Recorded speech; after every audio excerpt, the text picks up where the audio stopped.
Welcome back, Bulldogs. Today is a special day. We're going to be reading passages in class, and you actually get to choose what passage you want to read. I've got several to choose from, hitting on different interest points, and they are all included for my virtual learners. They're all included on the discussion board, or not discussion board, they're all included in the announcements and on the assignments for you to choose which one interests you the most. And what we're going to do today is we're going to work with our summarizing skills. So what does that mean exactly? We are going to work to summarize the text that you choose. And in that summary, you need to make sure that I get the key ideas, the key concepts that you talk about in that text. And this is going to be written. Now, there will be some fiction passages to choose from, and there will also be some nonfiction passages. And those summaries are going to look different. They're going to have different features and different aspects to it. So I want to briefly go over the fiction summary and the nonfiction summaries. Okay, so bear with me just a moment. I'm going to pull up my fiction anchor chart for you. Okay.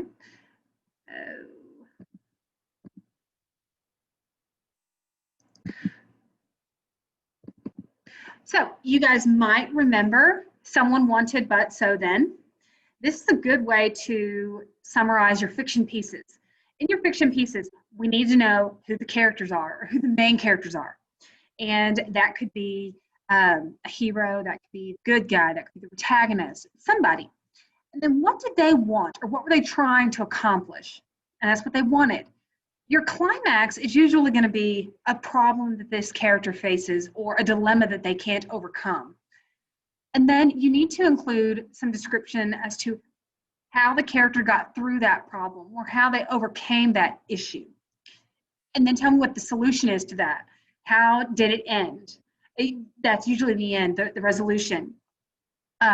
So if you have those 5 points, you should easily get to the 5-sentence minimum. I'm asking for 5 to 7 sentences. Again, if you write more, that is perfectly okay, but I need at least 5. And this anchor chart will also be posted on the announcements, and I'm thinking I'm probably going to also include it in the assignment so it's easy to find for you to reference back to. So what about if you choose a nonfiction piece? What if you choose to read a passage about a person or a historical event, for example? Well, that's when we are going to, when your teacher can pull her icons out, that's when we're going to use our keys to unlocking a nonfiction summary. So you're going to read your text first. How is this text organized? Is this telling you a series of events in sequence, or is it telling you cause and effect? Some of your more historical documents, they can be sequence, but they could also be cause and effect of a particular event. If you're reading an athletic piece, and it might talk about how some players are transferred to another team and what happened, that's cause and effect, okay? So you're going to read through that passage and you're going to identify that main idea sentence, okay?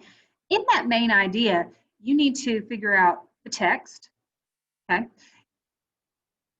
In this passage, in this story, my examples in this lesson. Then I need a verb. What does the author do? The author demonstrates, the author examines, the author explains, okay? Then what is the topic of this passage? And it depends on your passage. So if I were reading a passage about Martin Luther King, for example, I might say the author examines the life of Dr. Martin Luther King, and then I'm going to include a big idea. So what is the main takeaway from that article? So mine for Martin Luther King might be, and defines how he impacted the civil rights movement in the 20th century. Okay, so I have in this article, the author examines the life of Dr. Martin Luther King Jr. and defines how he impacted the civil rights movement of the 20th century. That is your main idea sentence for that summary. Then you're going to pick out 2 or 3 important details from that text, just details. They don't have to be important, just the 2 or 3, they don't have to be like the main idea, just 2 or 3 details. Then you're going to piece those together into your summary. This needs to be at least 5 sentences. Okay. And if you have any questions about this, about writing of the nonfiction summary, please do not hesitate to email me, or you can join me for Zoom. Tuesdays and Thursdays, it's open at 12:50. If nobody stops by about 1:15 or so, it is going to turn off. And Wednesdays and Fridays, it is mandatory that you all be here. Okay?